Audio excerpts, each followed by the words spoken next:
Det ligger til højrefløjen i den grønlandske politik, hvis man kigger den økonomiske politik. Og vi har i dag besøg af de to partiers ledere og skal lære dem bedre at kende. Velkommen til denne udsendelse.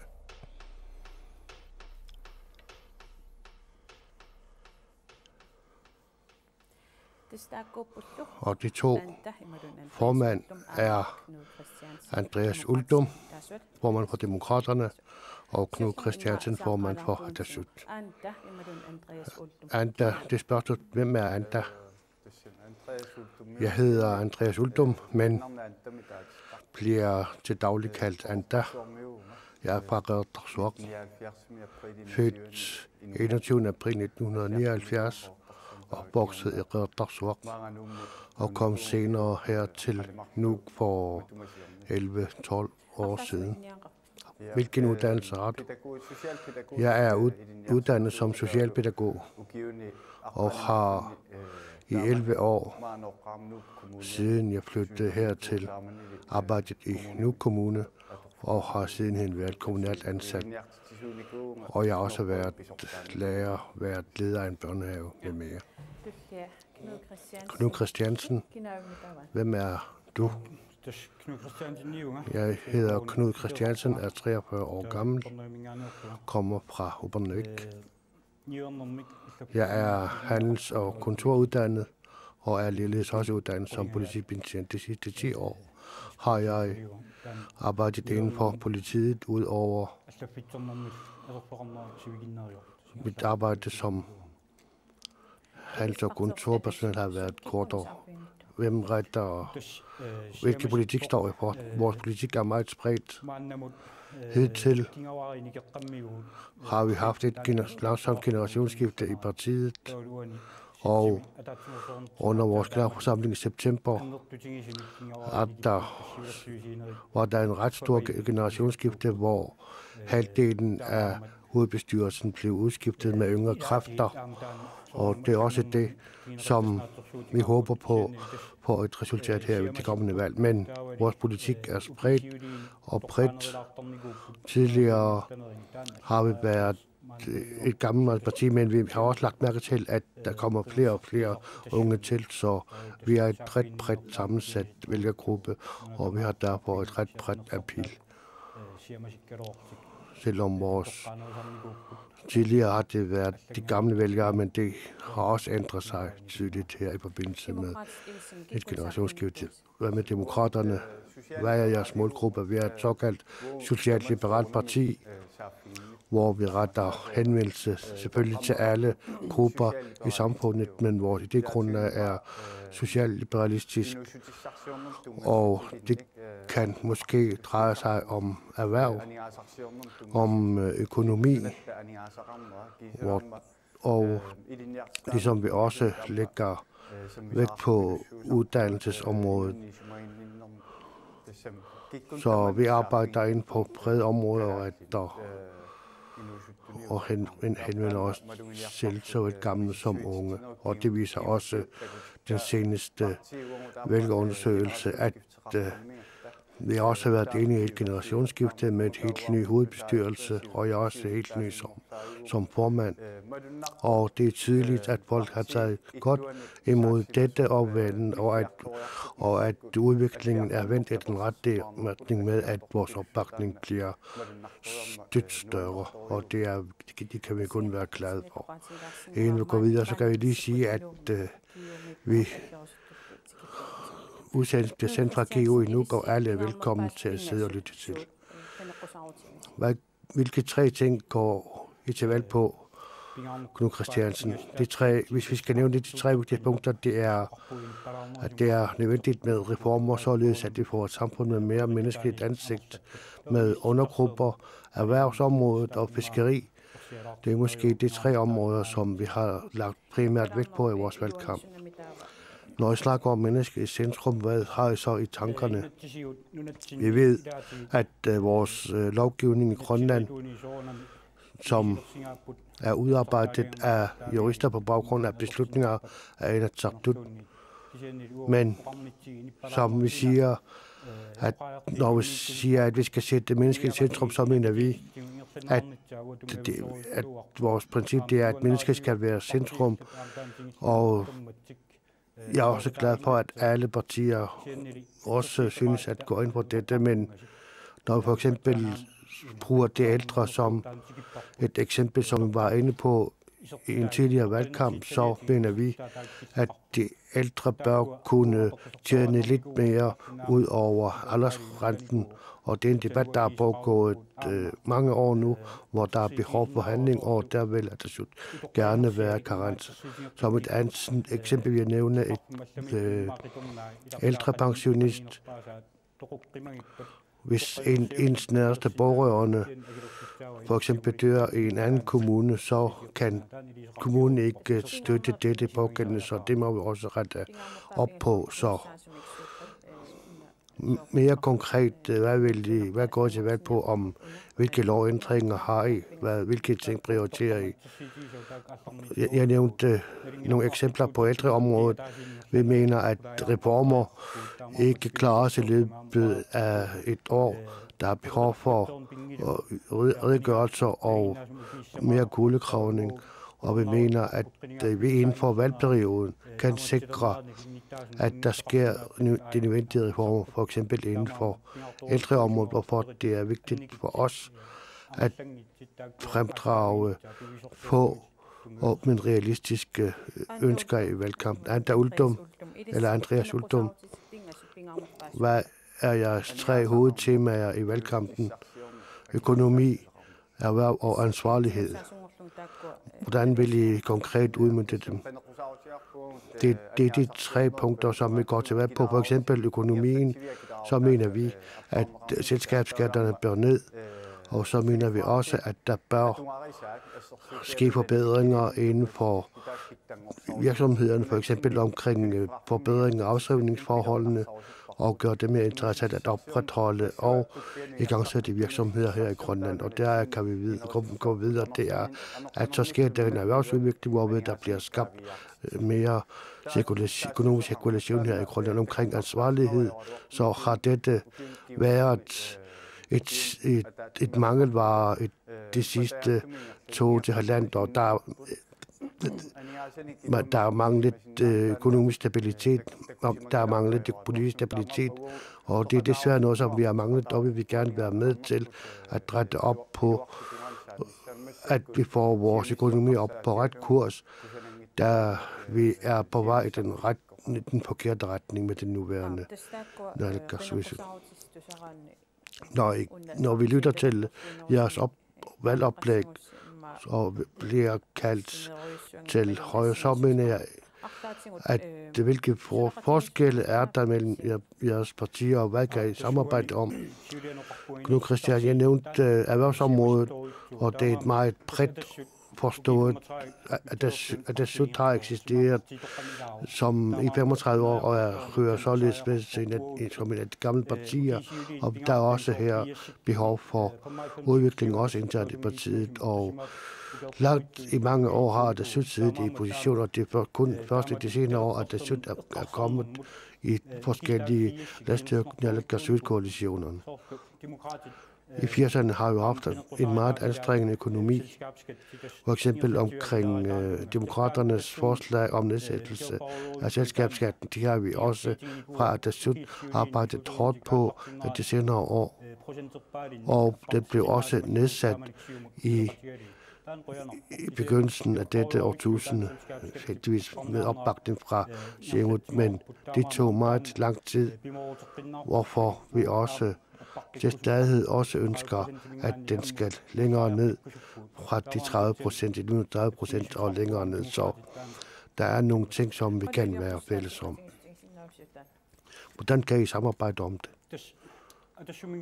Fra Atassut er vi meget glade for, som jeg også nævnte tidligere, at lige siden partiet blev etableret i slutningen af 70'erne, så har vi arbejdet målrettet på at nedbringe selskabsskatten, men der var desværre ikke flertal for det, da der var kun 3 partier dengang, og der sad i oppositionen de fleste af årene, og det er kun i de senere år, at man har kunnet opnå det, at selskabsskatten blev nedsat, og vi er på en valgkamp glade for, at demokraterne Siumut også er blevet enige i det, så vi har fuld tiltro til, at vi kan samarbejde om nedbringelse af selskabsskatten i den kommende valgperiode, da den kan være med til at hjælpe erhvervslivet og derigennem også skabe et vågent og mere stabilt arbejdsmarked. De her store forhåbninger har de samme forhåbninger fra demokraternes side. Selvfølgelig så kan vi altid åbne over på samarbejde med alle partier på alle områder. På efterårssamlingen 2013 så foreslog jeg, at man nedsatte selskabsskatten, og så blev man enige om, at den skulle videre sendes til udvalgsbehandling, men desværre endte det hele ud i sandet, da sagen ikke kørte videre, men jeg er glad for, at man nævner nogle områder, hvor vi kan mødes. Der er selvfølgelig områder, men der er også selvfølgelig områder, hvor vi ikke kan mødes, og hvor vi ikke kan samarbejde. Hvis vi kigger på tilbage til valgkampen, så har du påpeget forskellige forhold over på Atassut, og senest omkring brug af selvstyrets midler til private formål, og at der er nogen, der har haft gæld til selvstyret. Er det ikke at skabe afstandssag til andre partier? Vi ved, at vi kan gøre det samme over for Siumut, og det gør vi også over for Atassut, og det gør vi også over for ER. Når der sker uretmæssige ting i samfundet, så er det jo ikke sådan, at vi skal tie stille. Jeg ved ikke, om du tænker på den tidligere naalakkersuisoq på sundheds eventuelt gælder. Det er det, vi har påpeget, da man har prøvet på at skjule det fra Atassuts side. Det var i hvert fald sådan, det så ud. Og vi erfarer det kun, da Atassut sendte en pressemeddelelse ud. Hvis man vil have et åbent drift, så bør man også gøre det. Så det er åbenbart sådan, at man har haft noget liggende i skabet. Så det er ikke fordi vi ikke ønsker samarbejde, men fordi der er behov for, at man påpeger uretmæssigheder i samfundet. Men det skal vi også have ret til, hvis vi skal sikre, at vi har et velfungerende demokrati. Knud Christian, har du nogle bemærkninger til det? Når man kan påtage sig et ansvar, så skal man selvfølgelig gøre det. Demokraterne, så vi erstattede demokraterne og Inuit Ataqatigiit, da vi kom i regeringen. Og her var vores hovedopgave at sprede anlægsopgaviteterne. Men omkring det at påtage sig et ansvar, som vores tidligere medlem naalakkersuisut også gjort, det er, at man selv har fremført disse oplysninger, så der er forskellige ting, vi må lære hinanden, og der er også andre områder, hvor vi kan samarbejde, men det er vigtigt, at man også er reddet til at påtage sig et ansvar, ikke mindst hvis man vil arbejde for samfundet. Vi har haft et fælles ansvar i landsstyrekoalitionen om at sætte i gang udviklingen, ikke mindst i yderdistrikterne og bygderne, og hvis man skal kunne så er det sådan, at der er forskellige navne, der har været bragt frem i debatten, uden at det har været påpeget. Så hvis jeg skal være reelt, så bør man også offentliggøre alt. Jeg mener, at vi har påtaget os det ansvar, som det har været. Når der kommer beskyldninger, så er det på sin plads, at man selv igangsætter en undersøgelse.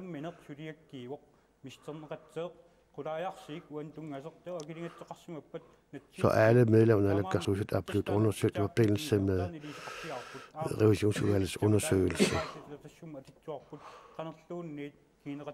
Og vi er selvfølgelig et ansvarligt parti, og det vil vi altid være. Så hvis man snakker om ansvar, så er det jo nødvendigt, at når det sker, så er det nødvendigt, at det sker. Og det var jo også det, der skete, da vi trådte tilbage fra landsstyrekoalitionsarbejdet, da vi ikke længere kunne acceptere de ting, der skete. Og jeg håber, at man har bemærket dette.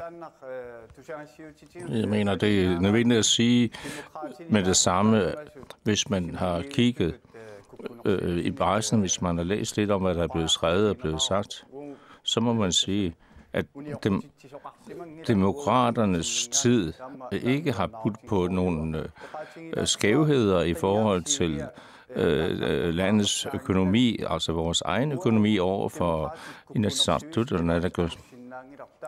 Vi kan selvfølgelig ikke styre et uafhængigt revisionsselskab, som finder frem til disse ting. Derfor synes jeg, det er lidt underligt, at det, du fremkommer med.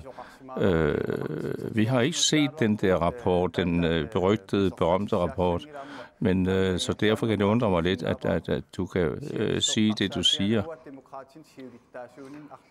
Under min tid som formand for demokraterne, så ville vi straks have ekskluderet det pågældende medlem, hvis vi havde fundet af, at der havde været tilfælde af misbrug over for offentlige midler.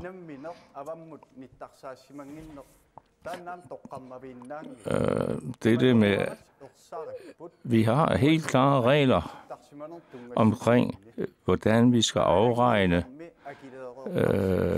vi skal betale, hvis vi har private rejser involveret, for eksempel. Så derfor kan jeg ikke forstå, at man ikke har fulgt de helt klare regler, som eksisterer i forvejen. Okay, men hvis det er jeres arbejdsmetode, så må jeg jo acceptere det, men det er ikke den måde, vi arbejder på hos os.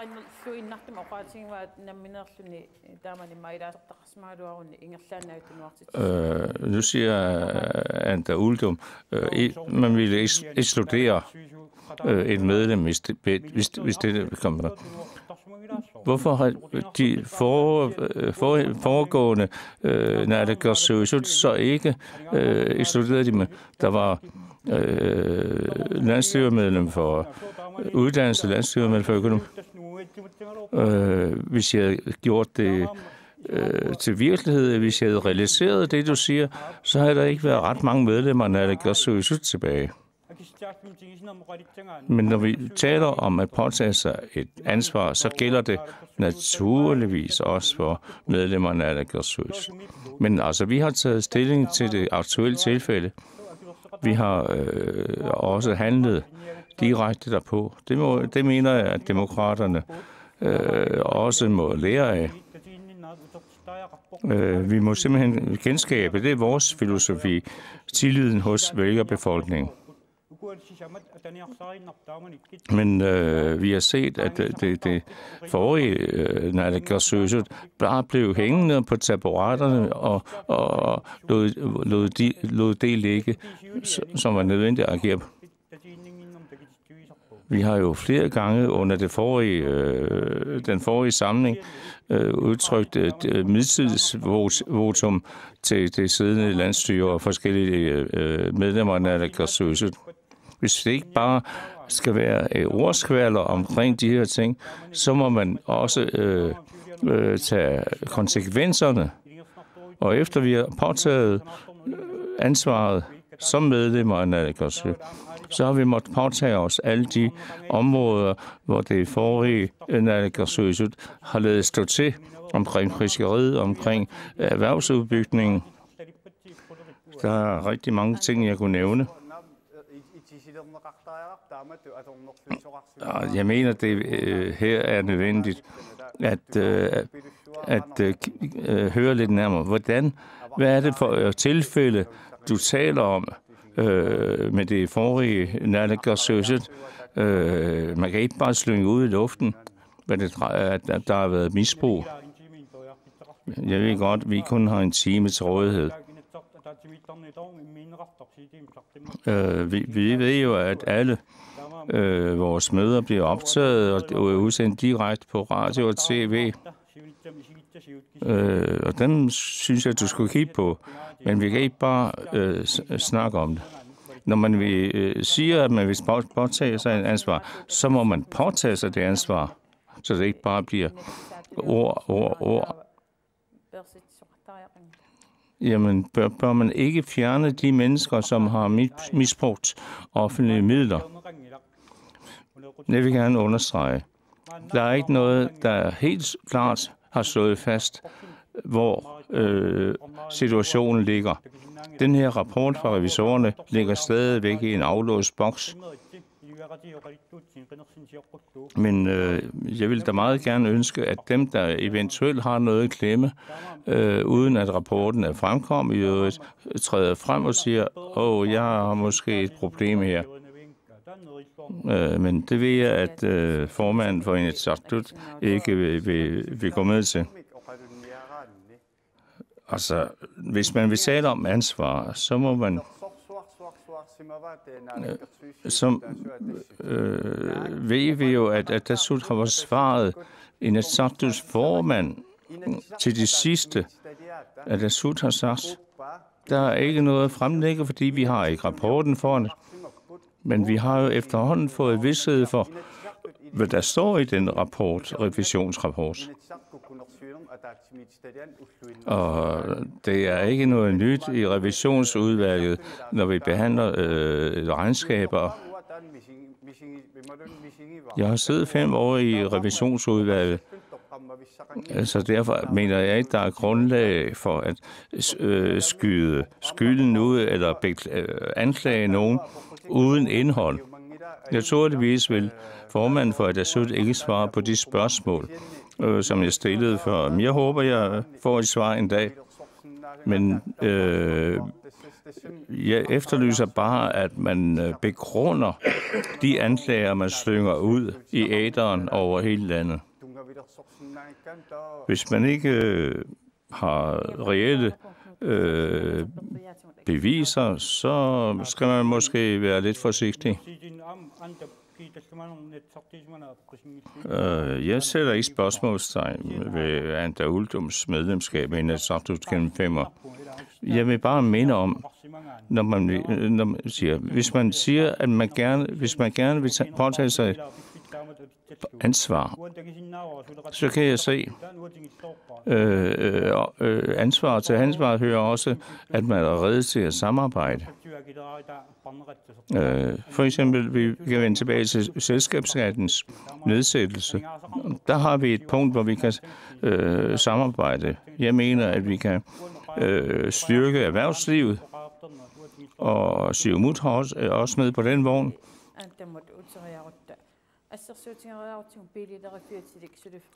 Hvis vi tager et lille eksempel med en bilmekaniker, som arbejder på et værsted, som har et lille værk,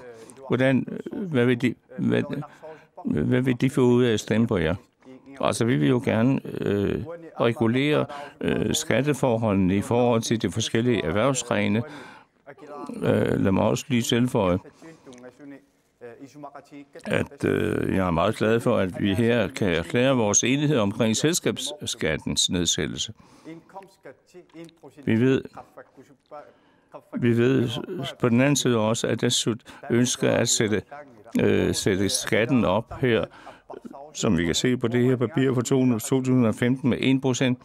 Vi vil hellere have, at pengene bliver i borgernes lommer, på den måde forstået, at de skal arbejde for samfundets fremgang. Men det er stadigvæk mit lønlige håb, at vi også i fremtiden efter valgkampen kan snakke om, og efter valget samarbejde og snakke om de her ting og finde frem til fælles. Og her fornemmer jeg,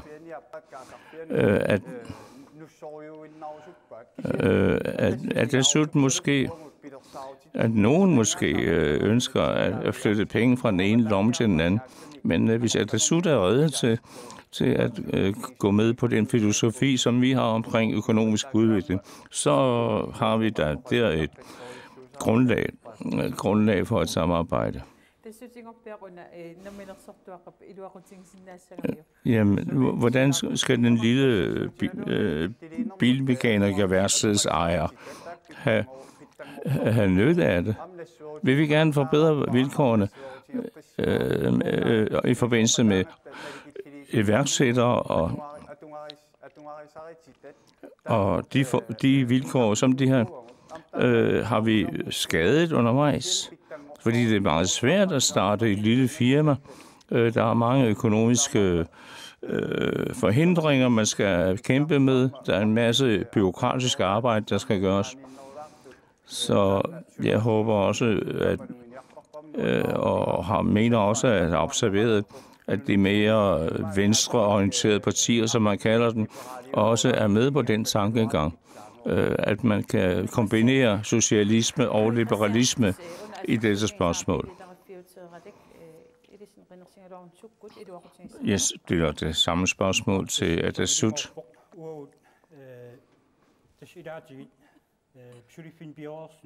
Ja. Vi vil gerne åbne muligheden for iværksættere for at starte nye firmaer, for at kan starte deres egne virksomheder. Vi ved, at de hindringer, eller de regler, som vi arbejder med i dag, mange gange hindrer den iver, der kan være i befolkningen til at starte deres egne private virksomheder. Hvis de små erhvervsdrivende, vi ved jo igen, at vi lever meget spredt. Så det er vigtigt, at vi styrker de mindre erhvervsdrivendes muligheder over hele kysten. Hvis man starter en ny virksomhed, så skal de ikke betale skat det første år. Det er vores bud på det. Så kan man sige, så vil nogen sige, jamen så mister vi jo en indkomst i landskassen. Og jeg vil sige, nej, det er en investering, vi gør i den fremtidige erhvervsudvikling. Vi mener også, at pengestrømmene internt i Grønland vil vokse på den konto. Om det er en bilmekaniker, det kan være en frisør, det kan være en taxavognmand, som vi får mere ud af den model, som vi har fremlagt. Og det gælder også fiskere og fangere. Ligesom andre også har været inde på, det med afskrivningsreglerne, det er også vigtigt at kigge på den del af det over for selvstændige erhvervsdrivende.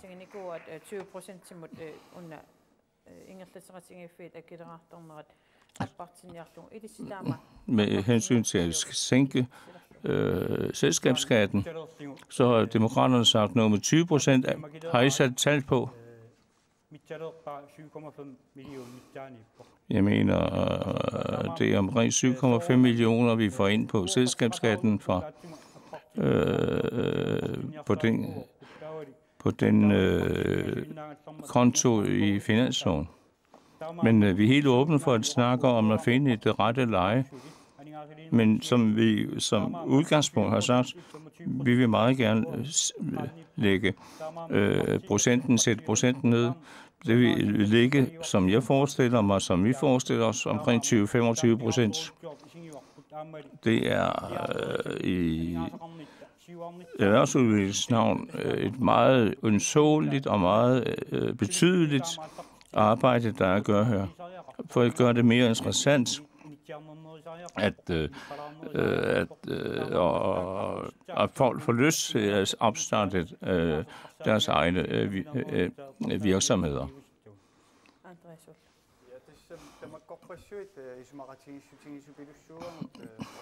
Jamen, det jeg hører her, det kan jeg være meget enig i. Men det jeg har manglede i den her valgkamp. Ikke kun fra Dasut, men også fra de andre partier. Vi har jo alle sammen et ønske om at forbedre tingene, men det jeg mangler. Men hvordan? Det er der ikke ret mange, der siger noget om. De kan snakke om alle deres forhåbninger, alle deres visioner, alle deres mål, men hvordan realiserer vi det? Det bliver sagt mange, det må kunne betale sig at arbejde. Selvfølgelig er vi alle sammen enige om, at det skal kunne betale sig at arbejde. Men demokraterne har, som de eneste, fremsat et konkret forslag. Vi har fremsat et forslag om fradrag i forbindelse med skattebetaling, i forbindelse med arbejdsmarkedsdiskussionen.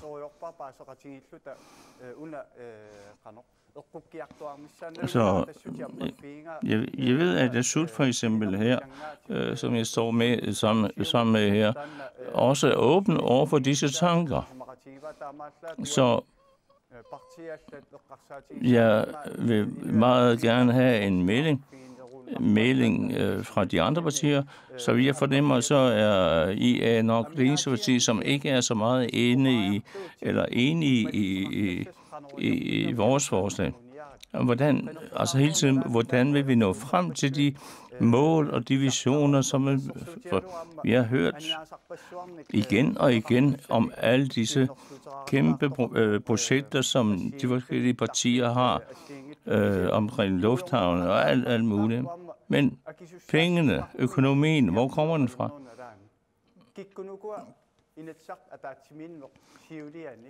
Hvem var det egentlig, der i det her det sidste hvem var det, der ville bygge en brand new, en ny Inatsisartut mødesal til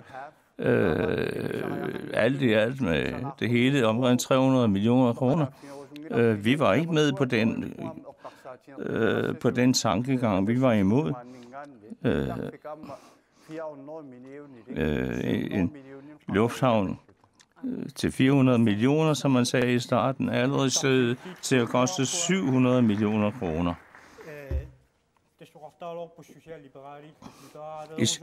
I siger godt nok, I socialliberale og meget gerne mere liberale. Infrastrukturen omkring trafik og så videre er rigtig vigtig her i landet. Hvis vi vil arbejde med udvikle vores økonomi, så er infrastrukturen det, at vi kan komme i kontakt med hinanden, og trafikforholdene en helt afgørende faktor. Vi har sagt omkring lufthavnen, så vil vi gerne have fremmed finansiering, det vil sige finansiering gennem udefrakommende lån og tilskud. Vi håber meget, at demokraterne også i liberaliseringsnavn vil være med at diskutere, hvorledes vi kan få finansieret både andre turisme og andre erhvervstiltag, som vi gerne vil i gang med. Mener du ikke, du har fået en fælde her? Vi har jo en stor valgplanfest, og der kan man tydeligt se, at vi også ønsker at skabe muligheder for fremmed finansiering. Vi kan se på finanslovsforslaget, så fremgår det ikke specielt af den forelagte finanslov, som blev sat i stå. Jeg håber, at I vil kigge meget på grundlag af det, at der siger på at ændre jeres holdning. Det her, det er ikke kun et spørgsmål om Qaroq. Det er landsdækkende, vi snakker om, hvordan vi indretter os trafikmæssigt over hele landet. Jamen, det er fint at høre. Vi giver jer lidt her på det område, men sådan er det jo under valgkampe. Men det finanslovsforslag, du fremsætter, okay, det bliver fremlagt, men det er jo ikke blevet forhandlet. Så derfor er det da forhåbningsfuldt at høre, at demokraterne gerne vil være med på grundlag af det, vi fremsatte på det tidspunkt, til at diskutere videre, til at debattere videre og forhandle videre omkring muligheder.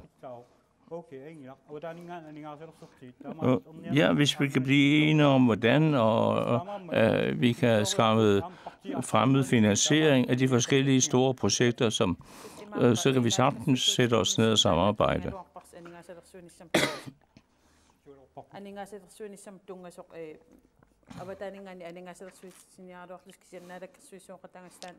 Men det vil sige, at de har givet køb på jeres ønsker om at etablere eller anvende fremmed finansiering, eller hvad? Nej, vi har været åbne for alle de muligheder, der var, men de begrænsninger, som vores finanslov giver, og kigge på, hvilke muligheder, der kan åbne sig med finansiering udefra. Derfor kan man ikke sige, at Siumut, Atassut eller IA har besluttet de her ting. Vi ved jo ikke rigtig, hvilken finanslov vi får på nuværende tidspunkt, og det er jo det, vi skal tage fat på efter valgets afholdelse. Og derfor byder vi de andre partier rigtig hjertelig velkommen til at få en mere konkret forhandling. Jeg bliver nødt til lige at rette en ting. Vi snakker jo meget om finanslovsforslag. Men Christiansen er allerede i starten sagt, i standsede byggeriet under Jørsted. Men jeg må smide bolden tilbage. Hvad der skete under jeres korte tid som naalakkersuisut. Alene her er der 300 bygnings- og anlægsarbejdere, der har mistet deres arbejde. Men det er det, vi skal have rettet på. Og det skal vi gøre gennem en øget tempo i boligbyggeriet på hele anlægsområdet. Men jeg må trods alt, når jeg hører Atassuts udmeldinger, sige, at jeg er rimelig forhåbningsfuld. Mens vi taler om forskellige, så er der jo de selvstyreejede selskaber, Royal Arctic Line og så videre.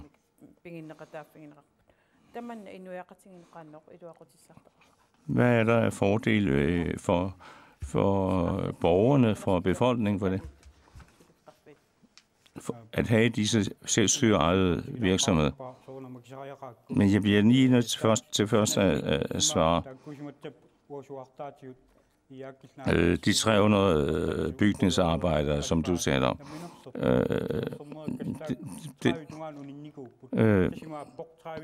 Jeg mener, tallet er 30, at på grund af virksomhedsstandsninger, så er der altså nogle bygningsarbejdere, det kan være malere, tømrere og snedkere og hvad ved jeg, som det går ud over. Men vi har gennem det her land, hvor vi har siddet i naalakkersuisut, har vi reddet 420 millioner kroner. Vi har bygget 100 boliger for de mindre bemidlede. Hvem kan stå den rekord? Det kan jeg ikke sige i aften. Men hvis man beslutter sig for et eller andet, så må man jo forfølge det mål, man har sat sig. Og her taler vi om hele landet, byer og bygder, selvfølgelig inklusive Nuuk. Og de 420 millioner, jeg taler om, har vi fået til yderligere til det arbejde. Ja, spørgsmålet her er et spørgsmål om privatisering af disse selvstyreejede selskaber. Vi skal ikke bare privatisere for at privatisere. Så derfor er det vigtigt, vigtigt at tage alle de betragtninger og overvejelser i brug, som er nødvendige i den forbindelse.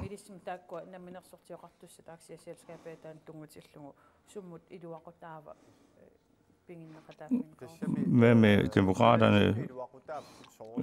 Jamen selvfølgelig har vi fordel af disse selvstyreejede men det er jo også en reminiscens fra kolonitiden, at vi har disse offentligt ejede selskaber. Der er for mange, og de dominerer for meget.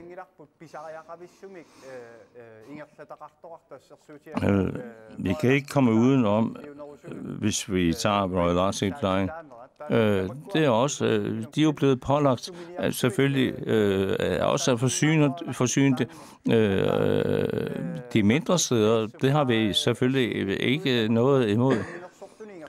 Men der er forskellige grene af disse selskaber, selvstyreejede selskaber, offentligt ejede selskaber, som kunne privatiseres, uden at tage hele bunken på en gang, eller hele selskabet på en gang. Vi kan også se på detailhandlen rundt omkring, hvorledes Pedersuisok i yderdistrikterne og i bygderne ikke har nogen konkurrence. De kan styre prispolitikken fuldstændig efter deres eget hoved.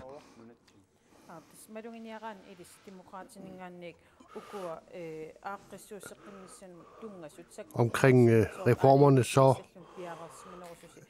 lyder I, som om I er klar til de nødvendige reformer omkring finansieringer. Så har jeg sagt omkring lufthavnen Qaqortoq, så er jeg lidt som om I er lidt bange.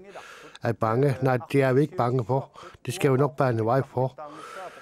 Vi har ikke sat spørgsmålstegn ved anlæggelse af en lufthavn i Qaqortoq, og vi har heller ikke sat spørgsmålstegn ved udvidelse af lufthavn i Ilulissat eller anlægget af lufthavn i Tasiilaq. De har vi ikke sat spørgsmålstegn ved, men vi vil gerne kigge på vores lands økonomi. Vi kan ikke bruge midler, som vi ikke har. Vi må skabe den nødvendige finansiering, der er, og vi vil gerne være det første, der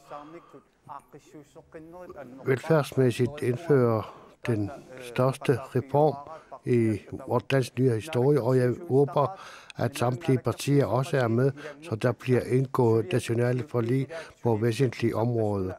En af de første ting, som vi sætter i gang, var nedsættelse af Skatte- og Velfærdskommissionen, som indeholder mange bud på, hvordan vi kan rette op på vores økonomi.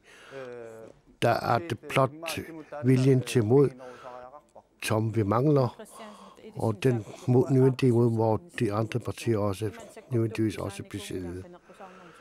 Under valgkampen har vi ikke hørt noget om, at vi bør begrænse her og der, men I lyder som om, at jeg er klar til at finansiere flere og flere opgaver. Hvilke reformer vil her indført? Det er ligesom om, at demokraterne er mere reformvenlige, og den er en situation, vi bør lægge mærke i, og det har man også lagt mærke til, det er, at hvis vi skal skabe penge arbejde, så mener vi, at det ligger i fiskeriet, i erhvervslivet, hvor vi mener, der er grundlag for øget økonomisk aktivitet, hvor der er store muligheder, ikke mindst i fiskeriet. Vi ved, at vores lands hovedeksportvarer, det kommer fra fiskeriet, og vi har et stort område, vandområde, som vi ikke udnytter fuldt ud. Der er stadigvæk forsøgsfiskeri efter rejer. Torsken er ved at vende tilbage, og vi har endnu ikke udnyttet ressourcerne fuldt ud ved Østgrønland, ligesom befolkningens egne muligheder er ret begrænset på at udnytte disse muligheder. Så der er en for bæredygtighedens navn mange muligheder endnu, som vi ikke har et fuldt kendskab til, og vi mener, at vi bør have fuld klarhed over vores ressourcegrundlag i den kommende valgperiode, således at man også sikrer for eksempel opstart af nye fiskeindustrianlæg på bygderne, hvis der er mulighed for det. Da det kun er der igen ved udnyttelse af vores lands egne ressourcer, at vi kan skabe reel vækst. Grønlands økonomiske råds formand har udtalt, at vi ikke alene kan ty til fiskeriet. Hvilke andre muligheder eller forslag har I? Vi mener, at også have en mængde, hvor omfattende vort land er. Hvis vi kigger der også Island som et eksempel, så er det et meget mindre land med et langt mindre vandområde, som har langt større kvoter end os. Og det må man også have en mente. Nu har vi også fået også en ny ressource ind, nemlig makrellen. Men vi er godt nok stadigvæk i gang med et forsøgsfiskeri, men vi bør udnytte de muligheder. Vi mener ikke, at vi får begrænsede muligheder. Jeg mener, at vi endnu ikke ved vores muligheder fuldt ud, og vi mener, at der er grundlag for eksempel udbygning af fiskeriet yderligere. Hvilke muligheder er der ud over fiskeriet? Det ligger i erhvervslivet generelt omkring etablering af nye erhverv. Vi bør gøre vores land mere interessant i at opstarte virksomheder i, så lovgrundlaget skal være i orden. For eksempel inden for skatteområdet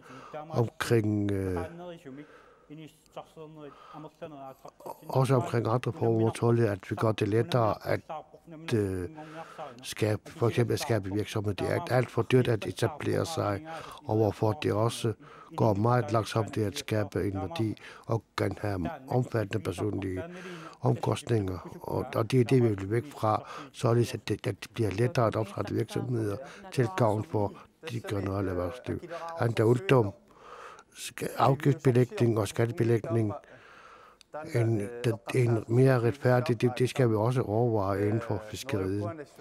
Og jeg håber, at vi bør kende, at det omkring makrellen, der man foreslog et meget højt afgift med et meget højt forventning om indtægt, og det har vi advaret ved imod. Men vi er ikke enige med Atassut eller Knud i, at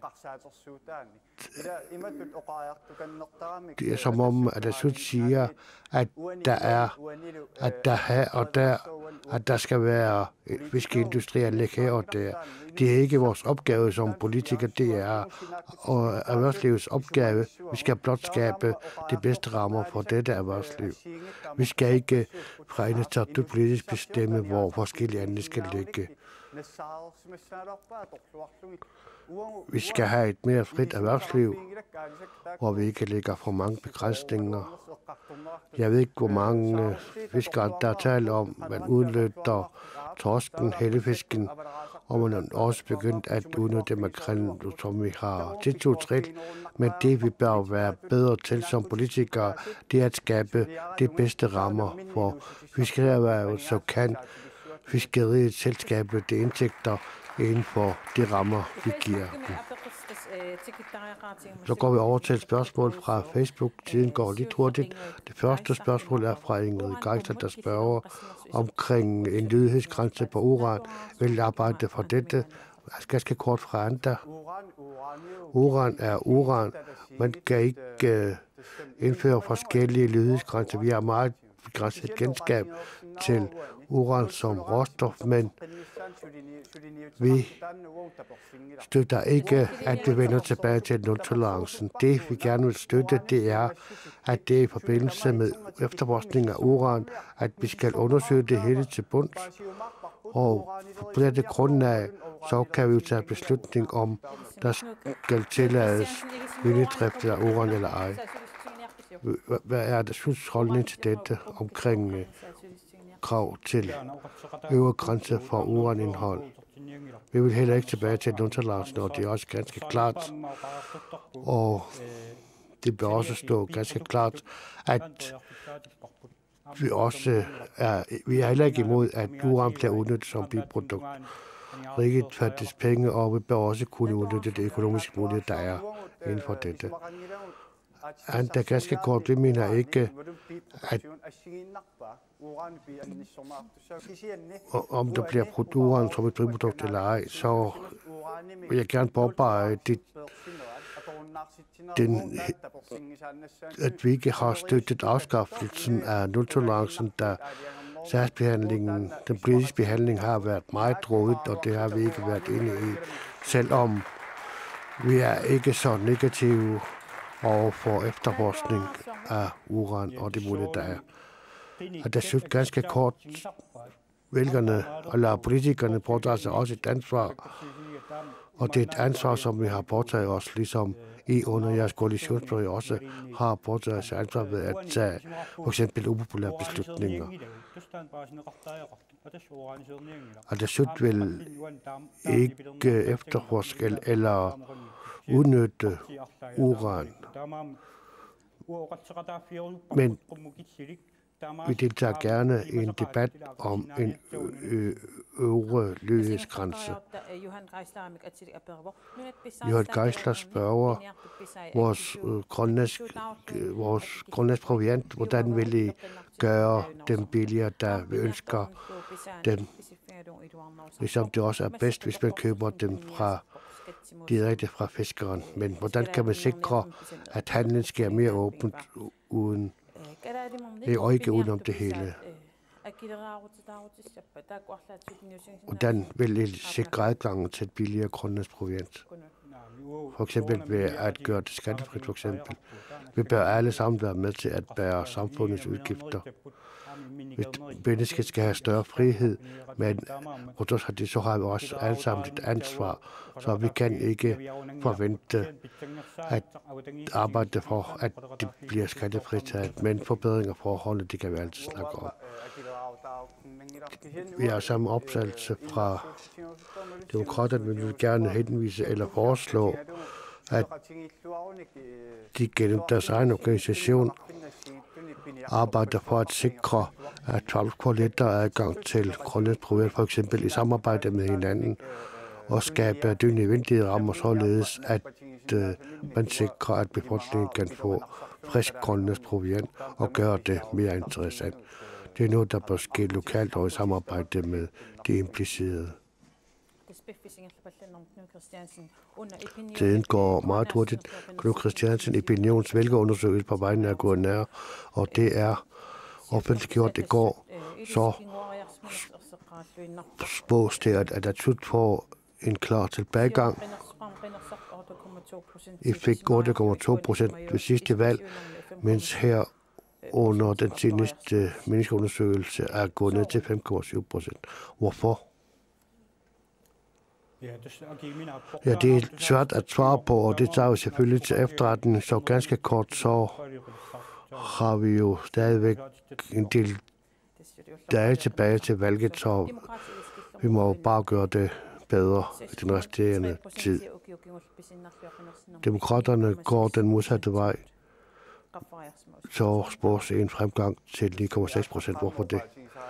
Indledningsvis så bør det siges, at det er blot en undersøgelse på et meget begrænset andel af befolkningen, så vi er glade for, at alt tyder på, at vi går frem, måske fordi vi har klare budskaber, og ikke prøver på en populistisk valgkamp, selvom jeg påstår, at det er det, men de fleste partier agerer på samme måde. Vi går til valg på ansvarlighed, og er der ansvarlighed, og det er den måde, vi vil arbejde på i den kommende tid. Vil vi ikke love det, og det som vi ikke kan. Der er kun en ting, vi kan love, og det er, at vi vil gerne vende vores økonomi i den rigtige retning.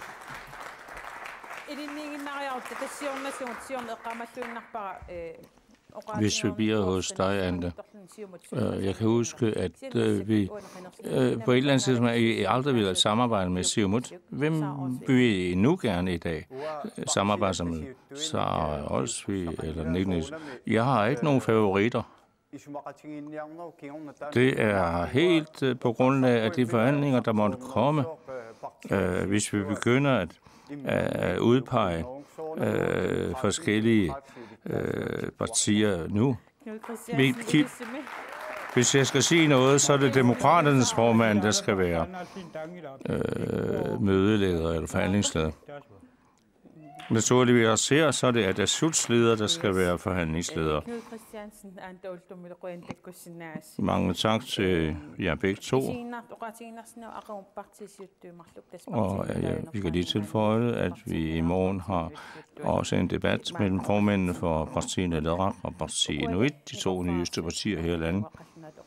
Og vi vender tilbage om lidt efter en kort pause med de 2 partiformænd på dansk.